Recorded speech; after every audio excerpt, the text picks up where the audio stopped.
Shalom bien-aimés, shalom la famille, bienvenue à notre temps de méditation de ce matin. Je suis Mélène Babila, assistant pasteur. J'ai été responsabilisée pour apporter la méditation. Mais avant de commencer, nous voulons prendre le temps de rendre grâce à Dieu, lui dire merci parce que nous sommes conscients que si nous sommes là, c'est la grâce de Dieu. Nous n'avons rien fait, aucun mérite pour être debout ce matin. Mais il nous accorde la grâce de se lever, la grâce d'être là à écouter sa parole. Nous voulons prendre le temps de rendre grâce, de lui dire merci. Père, nous te sommes reconnaissants. Nous te disons merci. Merci pour ce jour qui s'est levé. Merci pour le souffle de vie et tes bontés qui nous sont renouvelées encore ce matin. Que toute la gloire te revienne, Père, pour ce que tu vas encore faire en ce jour.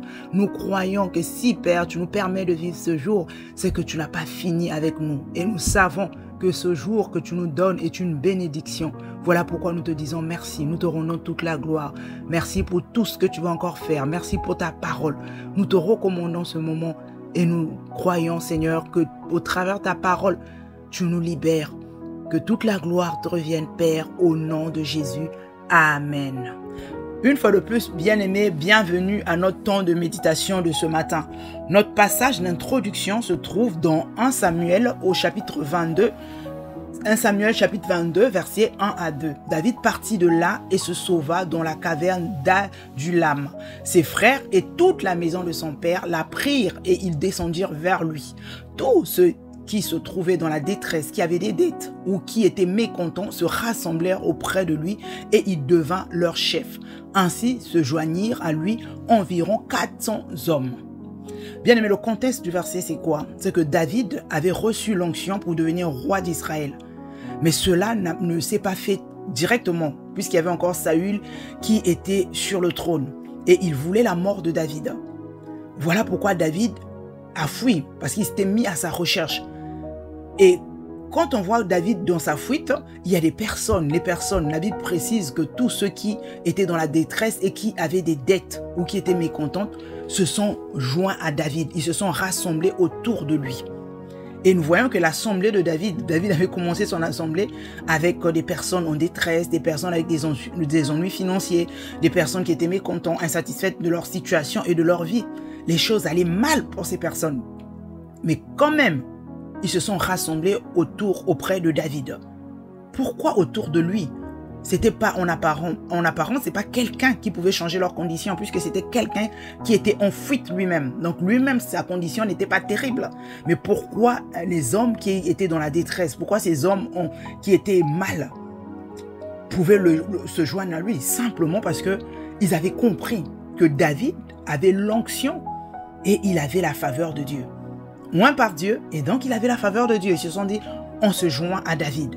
Et si on lit quelques chapitres plus loin, vous verrez que ces hommes qui sont venus auprès de David, qui sont décrits de manière différente, qui étaient pauvres, endettés, mécontents, ils sont tous devenus des vaillants. Ils sont même appelés les hommes forts de David. Et pourtant, qu'est-ce qui s'est passé? Est-ce que David leur donnait quelque chose? Non, mais c'est la présence même de David. Donner quelque chose de manière matérielle, peut-être pas, mais la présence de David les a impactés. La présence de David les a influencés. C'est en restant tout le temps avec David, comment il était, les a challengés, les a emmenés à changer leur mentalité, devenir des vaillants, parce que c'était un vaillant lui-même, un guerrier, donc eux aussi sont devenus des personnes comme ça. C'est important, parce que tu peux te poser des questions en te disant, mais pourquoi Dieu va accorder une grande importance à mes relations? Mais bien aimé, c'est important pour Dieu. Les personnes que tu fréquentes, les relations que tu as, c'est très important. Pourquoi? Pour la simple raison, c'est que tes fréquentations peuvent être un frein à l'action du Saint-Esprit dans ta vie. Ils peuvent être un frein comme un booster aussi, parce qu'il n'y a pas que des mauvaises fréquentations. Tu peux avoir des personnes qui te boostent et qui t'emmènent vraiment, qui t'aident à rentrer dans ta destinée et à faire des choses avec Dieu. Comme tu peux aussi avoir des personnes qui vont te refroidir, qui vont te freiner, qui vont te faire reculer en arrière. Nous le voyons dans 1 Corinthiens 15, au verset 33. La Bible dit, ne vous y trompez pas. Les mauvaises compagnies corrompent les bonnes mœurs. Les mauvaises compagnies corrompent les bonnes mœurs. Simplement, tu peux être une bonne personne, si je peux me le permettre, mais à force de côtoyer des personnes qui ne sont pas, qui sont les mauvaises compagnies, que la Bible appelle les mauvaises compagnies, tu finiras par être comme ces personnes. Ça peut être des personnes qui sont dans l'église, comme hors de l'église. Ça dépend de tes fréquentations. C'est pas parce que la personne est dans l'église et forcément la bonne fréquentation. Et c'est pas parce que la personne, selon, c'est toi qui vois, c'est toi qui dois discerner, c'est toi, tu as la liberté de choisir tes fréquentations. Parce que c'est aujourd'hui, quand on parle, on nous dit les mauvaises compagnies. Il faut s'asseoir, il faut prendre le temps de faire le point, de faire le bilan. Voici la personne que je fréquente tout le temps. Parce que n'oublions pas que les personnes que nous fréquentons tous les jours, tout le temps, peut-être pas tous les jours, mais régulièrement, nous influencent. D'une manière ou d'une autre, nous influencent. Si avec le recul, tu fais le point, tu vas te rendre compte que avant, tu n'avais pas ça, parce que ça peut être dans ta manière de fonctionner. Tu ne fonctionnais pas d'une manière, mais tu commences à fonctionner de la manière. Tu peux t'asseoir en disant, mais ça vient de qui? Où est-ce que j'ai pris ça? Tout ce que tu es, bien-aimé, tu as pris ça sur le chemin de la vie. Mais parce que tu as côtoyé une personne, parce que tu as fréquenté une personne, parce que tu as écouté une personne, parce que tu as été avec une personne et tu as récupéré. Comme toi aussi, tu as donné, mais tu as récupéré. Et donc, dans ce que tu récupères, tu peux récupérer les bons comme les mauvaises choses. Voilà pourquoi c'est important. C'est important pour nous de choisir, de faire le choix de nos fréquentations. À force de fréquenter les personnes qui parlent mal, toi qui parlais bien, tu n'étais pas quelqu'un qui calomniait les autres, mais à force d'être dans la présence des personnes qui ne font que calomnier, médire, faire des choses, ce que toi tu ne tolérais pas hier, tu commences à laisser tomber, tu commences à laisser couler, tu écoutes aujourd'hui, demain, ainsi de suite, tu baignes dans ça. Bien aimé, ça ne peut pas te laisser indifférent. Tu vas te retrouver toi aussi en train de médire, tu vas te retrouver toi aussi en train de calomnier. Parce que quoi? Tu as été influencé. Et bien aimé, on doit impérativement faire attention à nos fréquentations. Voilà pourquoi nous voyons dans 2 Corinthiens 6, au verset 14, « Ne vous associez pas avec les incroyants, ne faites pas cause commune avec eux, ne vous mettez pas sous un même joug avec les incrédules. En effet, comment concilier la justice et l'injustice? Qu'a-t-il de commun entre la lumière et les ténèbres? Le Christ peut-il s'accorder avec le diable? Quelle association le croyant peut-il avoir avec l'incroyant? Le temps de Dieu peut-il être contracté alliance avec les idoles? Bien aimé, c'est ça. Tu as des valeurs. Quand on parle de ce passage, ne prends pas dans le contexte où tu n'as plus le droit de fréquenter les non-croyants. Les non-croyants, nous les voyons partout. Partout, ils sont avec nous au travail, dans nos familles et tout. On ne va pas fuir tout le monde. Ce n'est pas ce que la Bible veut nous faire comprendre. C'est simplement, nous devons faire attention à défendre ce que nous avons d'important. Nous devons savoir nous défendre aussi. Parce que tu as des valeurs, tu crains Dieu, tu marches à la lumière de la parole de Dieu. Et tu vas fréquenter des personnes qui ne connaissent pas Dieu. Ils vont peut-être mal parler de Dieu. Ils ne connaissent pas Dieu. Et toi, tu es au milieu de ces personnes. Comment tu es? Comment tu gères? C'est surtout ça. Quand tu vois, tu commences à faire le bilan, tu vois que c'est eux qui prennent le dessus. Bien aimé, fais attention. Fais attention. Comment tu gères ces relations qui ne connaissent pas Dieu, ces personnes, tes amis qui ne connaissent pas Dieu. C'est le plus important. Comment tu les gères? Comment tu les gères? Comment tu les gères? Tu as le choix de dire stop. Parce que je vois là où ça m'emmène, cette relation. Tu as le droit d'arrêter. Cela ne veut pas dire que tu es une mauvaise personne. Cela ne veut pas dire que tu mets à l'écart ceux qui ne connaissent pas Dieu. Mais tu préserves tes valeurs. Tu protèges ta foi. Tu en as besoin. C'est très, très important. Parce qu'une mauvaise, comme on l'a vu plus haut, une mauvaise relation peut détruire carrément ce que tu es à l'intérieur de toi. Peut casser les valeurs que tu as peut-être pris du temps de construire à l'intérieur de toi. Ce qui s'est développé en toi peut se briser en un peu de temps. Simplement parce que tu fréquentes la mauvaise personne. Quand tu marches avec une personne qui est pessimiste, bien aimé, c'est la remarque. Tu es tout le temps avec une personne qui est pessimiste, qui pense que la vie c'est compliqué, c'est difficile, qui est plaintif, qui ne fait que se plaindre. Au départ, tu as dit, oh, tu exagères. Ah non, il y a Dieu, la foi et tout. Mais à force d'écouter ça, la foi vient de ce qu'on entend, bien aimé. À force d'être bombardé, d'être exposé à ce genre de paroles, à ce genre de réactions, bien aimé, tu verras que toi-même aussi, tu commences à réfléchir comme ça, tu commences à être pessimiste. Toi qui croyais, tu ne sais plus croire. Toi aussi, tu commences à dire, ah, c'est compliqué la vie. ton langage change complètement. Parce que simplement, la fréquentation t'a été influencée par la personne que tu as fréquentée régulièrement. C'est comme ça. Donc, il faut faire attention. Comme aussi dans la vie, moi j'ai vu des personnes, tu arrives dans la foi, dans l'église au départ, tu n'avais pas vraiment la foi. Tu avais ta petite foi qui croyait en Dieu, qui t'emmenait à l'église, effectivement. Mais tu étais devant les circonstances, devant les situations, c'était compliqué. Mais tu viens, tu fais le choix de fréquenter des personnes qui te boostent la foi, des personnes qui te parlent de Dieu, qui te donnent leur témoignage, qui te parlent de leur expérience en disant « J'ai vu Dieu faire ça, j'ai vécu ceci, je suis passé par là, voilà comment Dieu a fait, comment Dieu a agi. » À force d'entendre ce genre de paroles, bien aimé, toi aussi, ça te booste ta foi. Toi aussi, ça te relève la foi. Toi aussi, tu te fortifies. Voilà pourquoi c'est nécessaire de choisir ces fréquentations. C'est vraiment nécessaire. On voit des personnes, même dans le monde, les gens disent hein, qui s'assemblent se ressemblent. Qui s'assemble se ressemble. Ça veut simplement dire quoi? Ce que à force d'être avec une personne, de vous assembler, vous commencez à vous ressembler. Vous vous influencez. Que ça soit dans le bon comme dans le mauvais sens. Et voilà pourquoi nous avons la responsabilité de choisir nos fréquentations, de choisir nos relations. Que personne ne te dise que tu es obligé d'être exposé à cette circonstance, à cette situation. Non, tu dis, j'ai le choix. Si je fais, il faut faire les bilans. Je fais le bilan, je me rends compte que cette fréquentation ne m'emmène nulle part. Ça ne fait que me détourner de Dieu même. Ça fait que me faire reculer parce qu'il y a des personnes que nous fréquentons peut-être avant qu'on vienne au Seigneur et on continue à fréquenter ces personnes. Donc ces personnes ont une perception de nous qui était nous avant. Et chaque fois qu'on les rencontre, chaque fois qu'on nous sommes avec ces personnes, ils veulent toujours nous ramener en arrière. Tu veux lui montrer que tu as changé, c'est la personne qui dit « Ah, c'est toi qui me parles comme ça. Ah, laisse pardon, on se connaît. » Mais on se connaît plus. On se connaît plus parce que tu connais la personne qui était là hier. Tu connais celle qui n'existe plus. Je suis une nouvelle création, je suis une nouvelle personne. Tu dois accepter que je suis cette nouvelle personne. Bien aimé, mais toi, tu es là, tu dis seulement tu ne réagis pas parce que tu acceptes. Et au fur et à mesure, c'est comme si cette parole-là devient une vérité pour toi. La personne veut te faire comprendre que tu es la même personne. Et cette perception que toi, tu n'avais pas plus, ça commence à revenir en toi. N'oublie pas, la foi vient de ce qu'on entend. À force d'entendre ça, toi-même aussi, tu commences à te regarder comme avant. Au final, tu commences à te poser les questions. Est-ce que j'ai vraiment changé? Peut-être qu'il n'a pas tort. Peut-être qu'elle n'a pas tort. Non, bien aimé. Il faut être là en disant, je ne suis plus la même personne. Et si la personne te bombarde ça tellement, tu peux aussi te dire non. C'est que cette personne, je ne peux pas la fréquenter tout le temps. Je ne peux pas parce que chaque fois qu'on se rencontre, c'est toujours les mêmes choses. Et ça ne m'aide pas à avancer. Ça fait que me faire retourner en arrière. Je refuse. Je vais aller vers des personnes qui me boostent.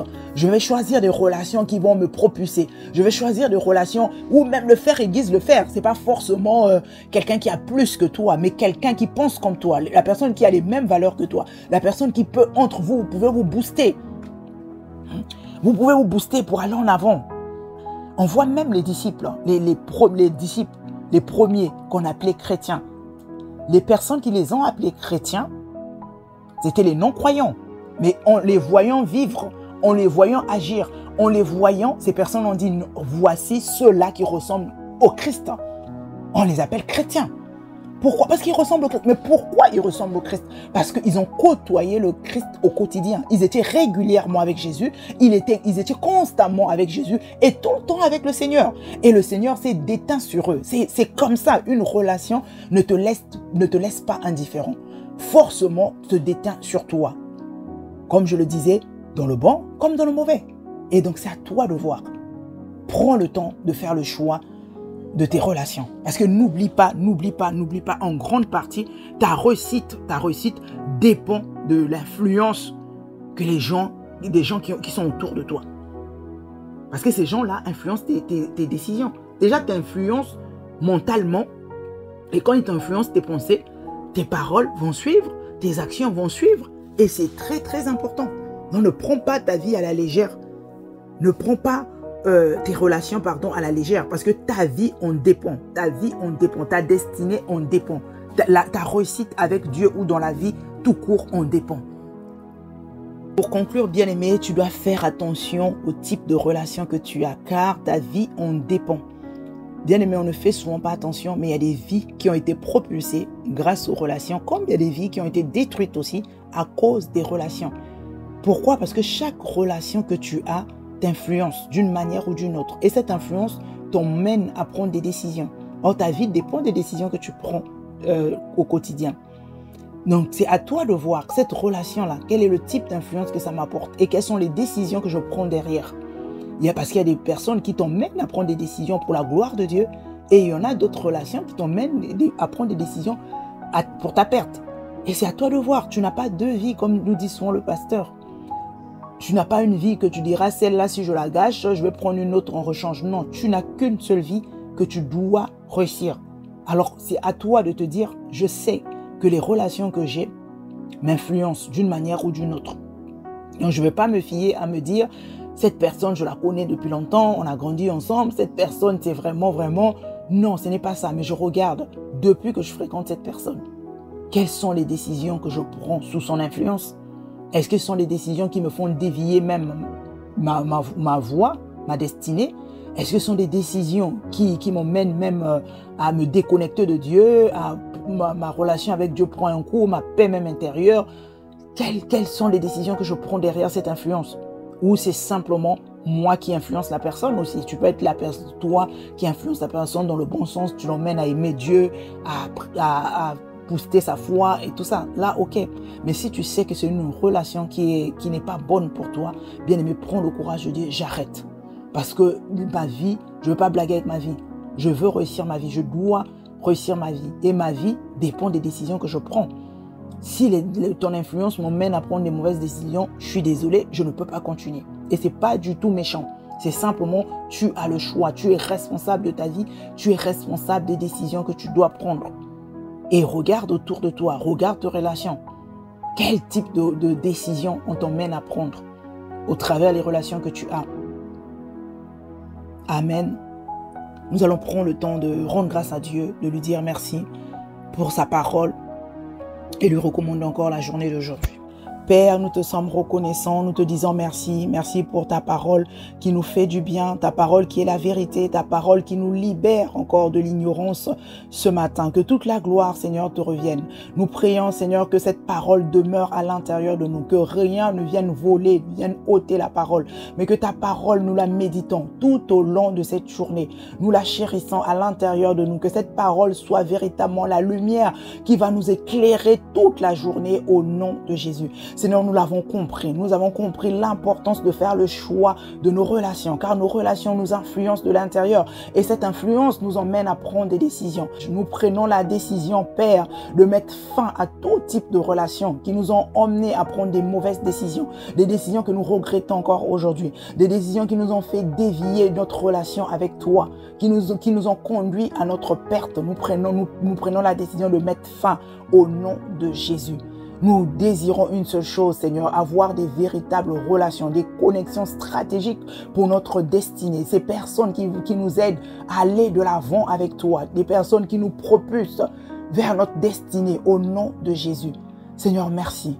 Merci parce que tu nous fais rencontrer ces personnes. Tu attires vers nous ces personnes que toi-même que tu envoies, des connexions, Seigneur, des personnes qui ont les mêmes valeurs que nous, des personnes qui t'aiment et qui nous emmènent aussi à t'aimer davantage, qui nous fait avancer, Seigneur, dans notre relation avec toi. Au nom de Jésus, Seigneur, merci. Merci encore pour cette journée que tu nous as donnée. Oui, c'est un don que tu nous donnes. Et chaque chose qui vient de toi est une bénédiction. Voilà pourquoi nous nous réjouissons déjà en cette journée, parce que nous savons que cette journée est une bénédiction pour nous. C'est la journée que tu as fait et nous croyons et déclarons que c'est un jour de joie, de paix, d'action de grâce. Nous allons encore te dire merci parce que nous savons que c'est toi qui as commencé cette journée avec nous et c'est toi qui vas la terminer. Tu es l'alpha, Seigneur, et tu seras l'oméga de cette journée au nom de Jésus. Seigneur, merci. Merci parce que nous nous recommandons à ta grâce. Toi et toi seul, sois celui qui va guider nos pas. Toi, le bon berger, toi qui nous emmène vers les verts pâturages, toi qui sais de quoi nous avons réellement besoin. Seigneur, c'est en toi que nous nous confions. C'est vers toi que nous nous tournons. Nous ne refusons d'écouter nos émotions. Nous avons simplement besoin, Seigneur, de regarder à toi, de nous laisser conduire par ton esprit en toutes choses, en toutes circonstances, dans les décisions que nous allons prendre encore en cette journée. Que seul le Saint-Esprit soit notre conseiller au nom de Jésus. Seigneur, nous recommandons encore nos foyers, nos maisons en tes mains, les membres de nos familles. entre tes mains au nom de Jésus. Nous croyons et déclarons que nous vivons une journée paisible. Dans nos maisons règne la paix, ta paix à toi. À l'intérieur de chacun règne la paix, Seigneur, au nom de Jésus. Autour de nous, Seigneur, nous transmettons cette paix aux personnes qui nous côtoient, aux personnes qui viendront vers nous. Au travail, Seigneur, nous sommes véritablement la lumière, nous éclairons nos collègues. Au nom de Jésus, nous sommes le sel de la terre et nous assaisonnons, nous donnons du goût autour de nous. Au nom de Jésus. Seigneur, merci. Merci, Seigneur. Merci parce que nous croyons que les portes qui étaient jusque-là fermées s'ouvrent devant nous. Au nom de Jésus. Tout ce qui nous a résisté hier, nous disons en cette journée, plus rien ne nous résiste au nom de Jésus. Là où nous étions, nous nous sentons limités. Les limitations tombent. Les peurs tombent. Nous renonçons à la timidité. Nous renonçons à tout type de peur. Au nom de Jésus. Car en nous habite l'Esprit de Dieu, l'Esprit de force, l'Esprit d'audace. Et c'est cet Esprit qui nous fait fonctionner. Nous marchons avec assurance. Nous ne craignons plus rien. Car l'amour de Dieu à l'intérieur de nous bannit toutes sortes de craintes. Au nom de Jésus. Seigneur, merci. Merci Seigneur parce que tu es avec nous dans tout ce que nous allons faire, même dans les transports que nous allons emprunter, que ce soit les voitures ou les transports en commun. Tu assures notre protection au travers le ministère des anges. Au nom de Jésus, tes anges sont en train de camper dans tout ce que nous allons faire, dans chaque étape, partout où nous allons passer. Ils nous gardent, ils nous protègent, ils barricadent nos vies. Au nom de Jésus. Seigneur, merci. Merci Seigneur parce que tout ce que nous avons à faire aujourd'hui, nous allons le faire et nous allons le faire bien. Avec diligence, avec discipline. Nous refusons la paresse sous toutes ses formes, la procrastination. Ce que nous avons à faire aujourd'hui, nous n'allons pas le reporter à demain. Nous allons le faire aujourd'hui. Nous refusons de faire les choses dont nous avons envie. Nous devons faire ce que nous avons à faire et le faire bien. Au nom de Jésus. Seigneur, merci. Merci pour mon frère, merci pour ma soeur, merci pour ce temps ensemble que nous avons passé avec toi. Béni sois-tu encore, Seigneur, pour tout ce que tu vas faire tout au long de cette journée. Père, là où nous attendons des réponses, nous les recevons aujourd'hui à notre faveur au nom de Jésus. Oui, nous croyons que le bonheur et la grâce vont encore nous accompagner tout au long de cette journée. Et nous faisons le choix de demeurer dans ta présence au nom de Jésus. Seigneur, merci. Merci pour tout ce que tu fais. Le bien que tu nous fais au travers de ta parole. Pour ton Église, Père, nous te sommes reconnaissants. Béni sois-tu encore. Merci, Père. À toi l'honneur, à toi la louange. Au nom de Jésus, avec action de grâce. Amen. Je vous souhaite une excellente journée. Shalom, shalom.